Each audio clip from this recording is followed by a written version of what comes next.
When you report fake news, which CNN does a lot, you are the enemy of the people. Go ahead. You are fake news. Go ahead. That I called the fake news the enemy of the people. Tantas veces repetida, parece que es Donald Trump el responsable de este término. Pero esta afirmación está muy lejos de la realidad. Engañar con informaciones supuestamente verídicas es una estrategia que ya usó la antigua Roma para acusar a los cristianos de caníbales. O Napoleón, quien ordenó el cierre de varios periódicos para controlar y manipular el mensaje. Sin duda, Internet y las redes sociales han revolucionado el panorama mediático. El mensaje se lanza a una velocidad casi incontrolable y el periodismo, el arma que desenmascara las informaciones malintencionadas y falsas, no vive su mejor momento. Desde situaciones de calado internacional como el Brexit o la supuesta injerencia rusa en procesos electorales, hasta otras más locales, como la crispación vivida en el madrileño barrio de Lavapiés tras la muerte fortuita de un mantero, destapan un escenario en el que las noticias falsas pueden ser realmente peligrosas para el sano desarrollo democrático y cívico. Con este panorama, acudimos a diferentes perfiles para conocer en su totalidad a los bulos en el siglo XXI. Desde el periodismo, el derecho y la investigación académica, radiografiamos el concepto. Primero, buscamos una definición. El término como tal es relativamente nuevo, sí se ha puesto de moda últimamente. Los conceptos, pues en realidad funcionan por modas, ¿no? Si uno lee cualquier libro de hace 50, 100, 200 años, pues se encuentra términos que ya no se usan y entonces pues sí estaba de moda usarse. Posiblemente con el término de fake news pues pase lo mismo, a lo mejor dentro de 50 años lo consideran una anticualla. Pero eso no quiere decir que el concepto, que el hecho de las noticias falsas sea algo nuevo. Noticias falsas las ha habido siempre y tenemos una palabra en castellano muy bien sonora, digamos, para designarlas, que es bulo. Cuando nosotros decimos que algo es una fake news, no es lo mismo que cuando lo dice Donald Trump. Es como un concepto que se ha vaciado de significado. Entonces preferimos hablar siempre de desinformación y de bulos. Y al final son cosas que tienen apariencia de real, que van disfrazadas de algo que puede parecer una noticia, pero que no tiene ninguna intención de serlo, que lo único que pretende es desinformar, a veces porque es totalmente falso o a veces porque el contexto tiene una parte falsa. Ya no solamente los emisores son los medios tradicionales, sino cualquiera podemos ser emisor, con lo cual no solamente cualquier usuario, cualquier persona de la audiencia, sino incluso empresas que se dedican a hacer noticias falsas por determinados motivos, por motivos desde ideológicos hasta económicos. Y luego también por otra cosa, porque el modelo económico digital prima el clic frente a la información veraz. Entonces, normalmente son aquel tipo de noticias pues, que nos hacen clicar. Es un hecho que Internet y las redes sociales ofrecen la vía para difundir esas malas informaciones y lo hacen con una velocidad asombrosa. Tanto es así que la red Twitter encargó un estudio con datos reveladores. Los bulos recorren el mismo camino que las informaciones veraces, pero 6 veces más rápido. En cuanto a temáticas, la política es todavía más rápida que el resto. Cuanta más trascendencia social, mayor es la velocidad. Las fake news son tan antiguas como la propaganda, vamos. Lo que sí es nuevo es la difusión que tienen ahora gracias a las redes sociales. Lo que pasa con las redes sociales es que nos han dado una herramienta con un poder gigantesco que yo tengo la impresión de que no estábamos preparados para manejar. Y no es la primera vez que pasa que una revolución científica pone en manos de las personas una herramienta de la que al final se acaba haciendo un mal uso. Ya sabéis que la dinamita iba a servir para abrir minas y acabó sirviendo para matar gente también, ¿no? Las redes sociales han tenido un efecto bastante devastador sobre la información periodística porque se preocuparon tanto de si podían o no podían construirlas que no se pararon a pensar si debían construirlas, ¿no? Si la sociedad estaba preparada para utilizarlas de una manera responsable. Hemos visto que no.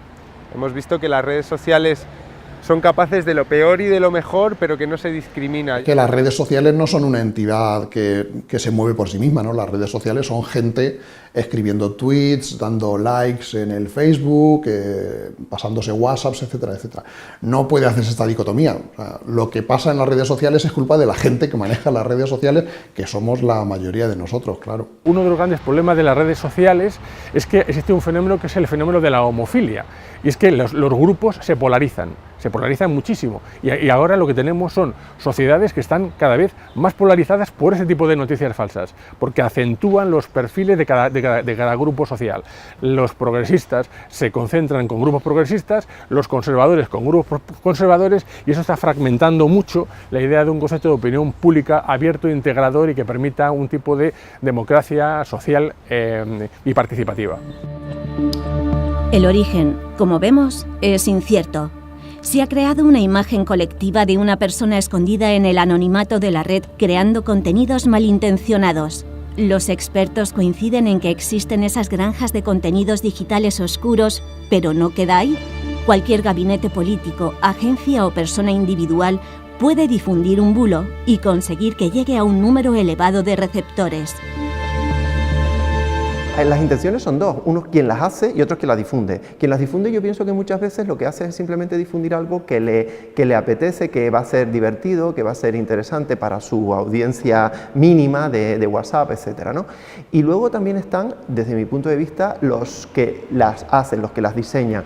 Y ahí entre los que las diseñan pues hay un espectro muy variado. Desde, por ejemplo, community managers de gabinetes políticos, de políticos que hacen noticias para un poco de alguna manera desacreditar a sus contrincantes, empresas que también las hacen para desacreditar a sus competidores, a lo mejor de la misma marca, pasando por gente que le interesan unos determinados sesgos sociales o que la sociedad esté de alguna manera, no sé cómo explicarlo, a lo mejor polarizada. Yo creo que hay una parte de desinformación, de bulos creados en Internet que sirven, por ejemplo, para ganar dinero, ¿no? Que lo que pretenden es que tú hagas clic con un titular muy sexy, por decirlo de alguna manera, aunque sea falso después.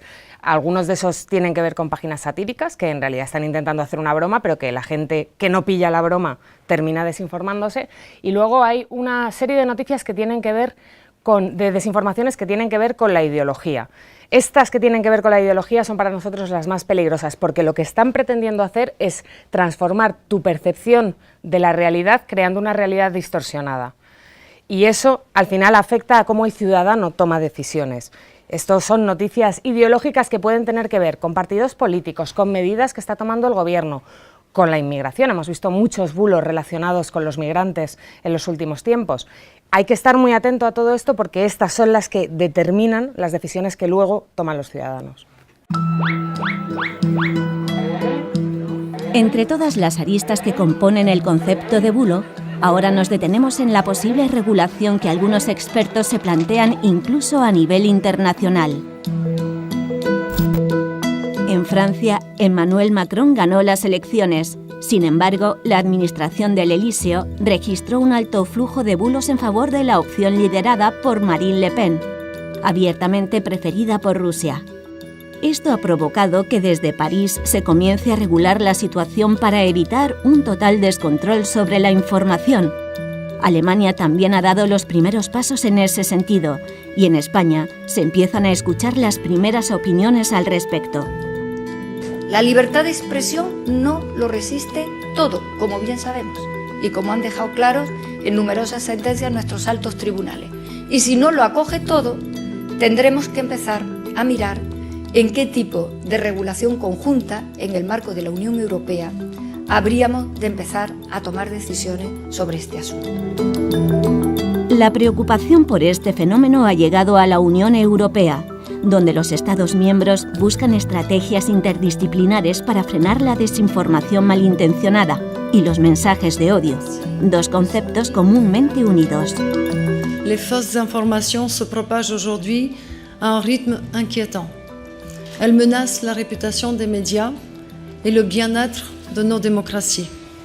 Elles menacent nos valeurs démocratiques. En Europa se están llevando a cabo por parte de la Comisión, por ejemplo, la Comisión Europea, informes y estudios de grupos de expertos en los cuales consideran que más que una regulación, lo importante sería una autorregulación, que empiecen a autorregularse, que existan equipos de comprobación de noticias falsas, los sistemas check de análisis de si los hechos son reales o si simplemente son construcciones de narrativas falsas con intencionalidad política. Bueno, hace unos meses la Comisión Europea hizo un llamamiento y eligió a una serie de expertos de diferentes ámbitos, no solamente de periodísticos o verificadores, sino también académicos relacionados con el mundo de las plataformas, con el mundo de la televisión, un montón de expertos para que analizasen el problema y dieran una serie de ideas, ¿no?, para combatir contra ellas. Después de eso hubo una comunicación de la Comisión Europea en la que se llega a ciertas conclusiones. Por un lado, que no estamos preparados para legislar contra el fenómeno, que no tenemos suficientes datos y que no podemos legislar en caliente.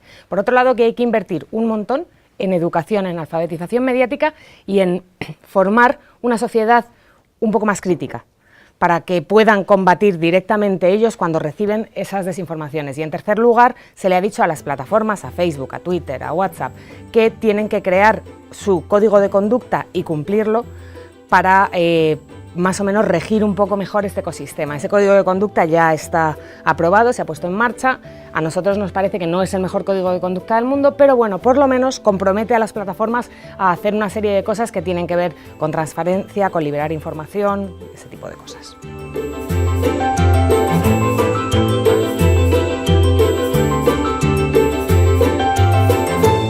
La situación actual básicamente se debe a la falta de control que existe en la circulación de esta información en Internet, ¿no? Y entonces, la única forma, digamos, un poco efectiva de que esto detuviera el ritmo imparable al que está creciendo es que hubiese un control político mucho más estricto sobre la información que circula por las redes sociales, y esto posiblemente sería peor el remedio que la enfermedad, ¿no? Posiblemente solo una dictadura podría hacer esto, ¿no? Yo tengo la impresión de que cuando la educación sale como solución a uno de estos grandes problemas, que sean las noticias falsas, el machismo, lo que sea, cuando sacan la educación es que estamos sin soluciones, porque la educación siempre es como el mirlo blanco, ¿no? No, ya la educación salvará el mundo dentro de 2 generaciones.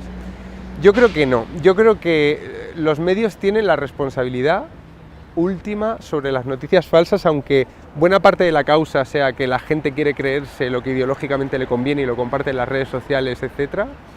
Quien tiene que ser responsable son los medios de comunicación, porque tenemos esa responsabilidad social. Así que yo no contaría con el lector, intentaría darle al lector el menor número de noticias falsas posibles, y eso se consigue de puertas para dentro de los periódicos. Ante tal panorama, las iniciativas, en este caso privadas, saltan a escena.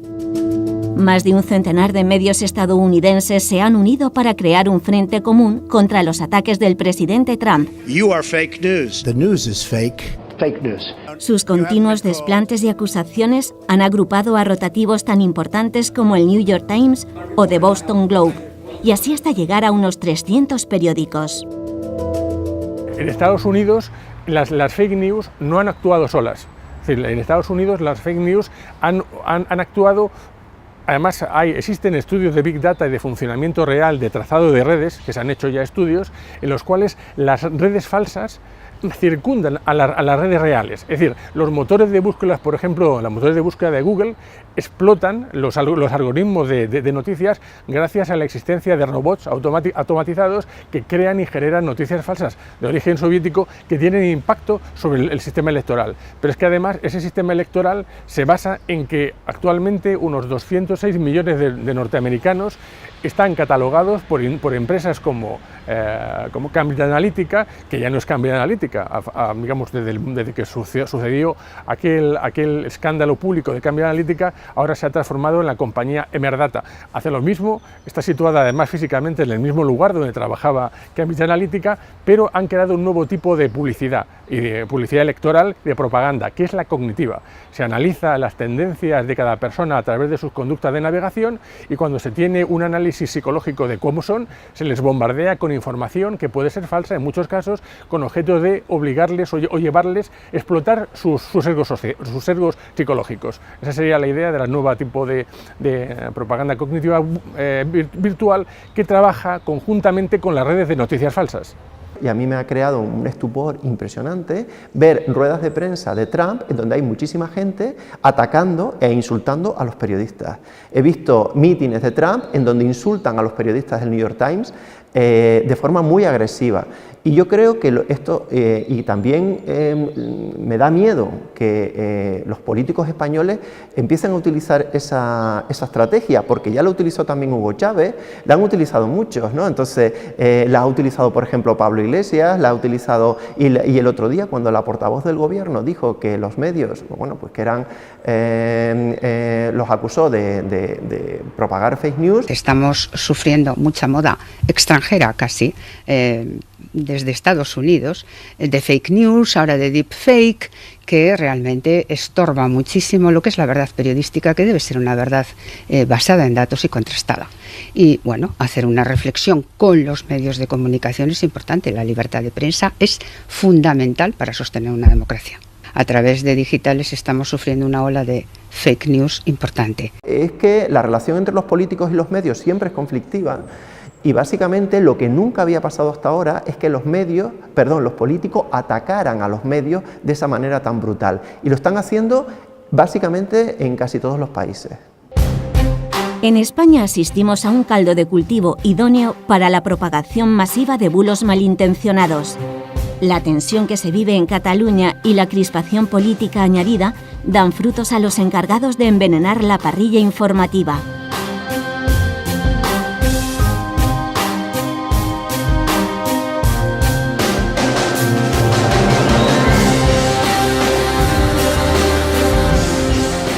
Les pedimos a los entrevistados que, tras echar un vistazo a un par de noticias, nos digan qué les ha hecho pensar en que una es verdadera, a pesar de lo extravagante, y la otra totalmente falsa.